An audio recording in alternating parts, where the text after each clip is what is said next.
Bismillahirrahmanirrahim. Assalamualaikum warahmatullahi wabarakatuh. Waalaikumsalam warahmatullahi wabarakatuh. Alhamdulillah sinarengan namung sepisan menika sampun kompak.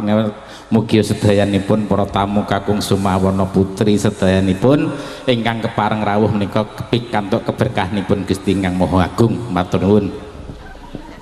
Saking kagete so kompak kabeh. Nggih, kunjuk nyanipun para punden, para pinisepuh miwah sesepuh ingkang agung ing mastuti, para pepoyan ingkang kautaman ingkang pantes pinundi, para purna karya labet praja, para sarjana jananing budi ingkang mongko dados pandam pandoming para kalodasih ingkang satu kinurmatan, para kiai alim ulama ingkang rinten dalu tansah sumanding kitab suci wahyuning Ilahi minangka panuntun kiblating panembah lebeng pitutur saha para kadang werda muda ingkang bagya mulya Sumawana para tamu kakung putri ingkang hambet berbudi dharma ingkang pantes sinudarsana amit pasang palimantapin loduni sintabetna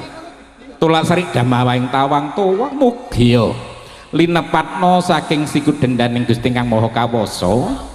karana piniji saking nyanipun Bapak Yusuf sekalian Ibu Rakini jumbuh kalian rencening titi laksana ingkang menapa ingkang dados dipun aturaken penyanipun Bapak Adi Stikno saperlu ngaturaken pasrah panggula wentah wonten ngarsanipun penyanipun Bapak Pinto sekalian Ibu Dani. Pamela saderengipun inggih menika nyuwun pangapunten saderengipun hamba bilih mangke wonten cecer-cecering ngatur kirang menapa kemawon. Sholawat sarta salam monggo kita tetepaken dumateng Nabi Agung Muhammad sallallahu alaihi wasallam salah setunggalipun nabi ingkang kita ajeng-ajeng syafaatipun wonten ing yaumul kiamah. Allahumma amin. Bapak Ibu sekalian ingkang kula hormati, nun inggih kepareng matur ing mriki kula minangka sulih saking penyanipun Pak Yusuf menapa ingkang dados lekasing sedya sepisan ngaturaken menika ngaturaken agunging panuwun ingkang tanpa pepindhan menapa ingkang sampun keparengipun rawuh ipun penyanipun Bapak Yusuf sekalian sampun dipun tampi sedayanipun sugata ingkang ngremenaken menapa kewan sampun ngremenaken sanget mila ing mriki namung saged matur nuwun dumateng penyanipun Bapak Pinto sekalian sumrambahipun para kadang-kadang sinoman sekarasih ingkang sampun kepareng kawis tengah kompak nggenya paring lelados dumateng kula sedayanipun. Dan inggih sepisan ing mriki kula minangka sulih saking nyanipun Bapak Yusuf sekalian Ibu Rakini dan inggih sepisan ngaturaken salam taklimipun kunjuk nyanipun Pak Pinto sekalian Ibu Dani kanthi atur assalamualaikum warahmatullahi wabarakatuh. Ingkang angka kalih bilih penyanipun Bapak Yusuf badhe matur wonten ngarsa penyanipun Bapak Pinto sekalian amung karena bebek bombong birawaning penggalih tartamtu nggih badhe matur amung kandhek wonten samabdaning jangga awit saking menika kula ingkang minangka sulih saking penyanipun Bapak Yusuf sekalian Ibu Rakini dene ingkang salajengipun bilih penyanipun Bapak Yusuf ngaturaken penyanipun Mas Buguh dumateng penyanipun Pak Pinto sekalian Budani kawontenanipun Mas Buguh nggih ngaten nika kawis tinggal ageng naming nika agengipun dedaharan dadosipun masalah pengalaman wonten ing samudyaning bebrayan agung menika tasih kathah kirang sanget mila saking menika dumateng penyanipun Pak Pinto sekalian Ibu Dani sumrambahipun para kadang-kadang wonten ing kalangan mriki mangke menawi wonten kekirangan samudayanipun mangke kepareng paring panyarawe dadosipun boten tumpang sunggenya sesrawung wonten ing kalangan mriki.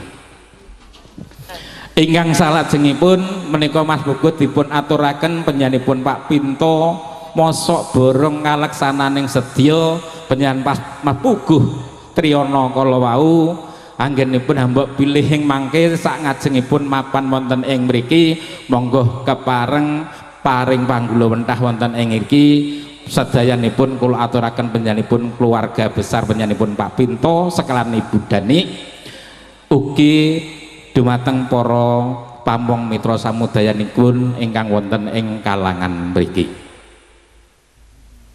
Kalajengaken kalih panjenenganipun Bapak Yusuf namung nyuwun pangapunten hamba bilih menika siang menika anggenipun rawuh wonten dalem mriki menika kathah sanget ingkang dipun bekta sederek-sederekipun awit menika hamba bilih sedayanipun menika wonten kirang susila bojo mewah krama menika nyuwun pangapunten ingkang agung. Lan ugi menika wonten panyuwunan panjenenganipun Pak Usep ing benjang-enjang antawis tabuh sedasa menika ing mangke Sratnaja temanten kekalih Pak Pinto sekalian Ibu Dani mangke kasuwun dolan wonten ing Kalimaja kadherekaken para kadang-kadang saking kalangan mriki. Kula kinten anggen kala panyuwun aturaken menapa ingkang dados lekasing sedya panjenenganipun Bapak Usop hamba pilih wonten kirang menapa kemawon anggen kala ngaturaken wonten cacar-cicere ngatur saha kirang susila bojo miwah krama saha tuna dungkaping basa ingkang boten meranan diri lapet angkleng nggono kiranging seserpan kula ingkang hanjalari kuntunge pamanggih mirah kirang padha dumateng wawasaning para winasis ing reh basa tuwin sastra mawantu-wantu kula tansah tumandah lumebaring pangaksami. Ingkang pungkasan menika ing mangke hamba pilih purna rampung wonten ing acara menika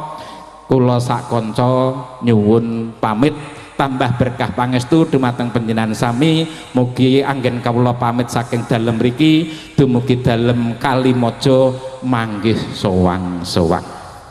Ing akhiripun wabillahi taufik wal hidayah wassalamualaikum warahmatullahi wabarakatuh. Waalaikumsalam warahmatullahi wabarakatuh.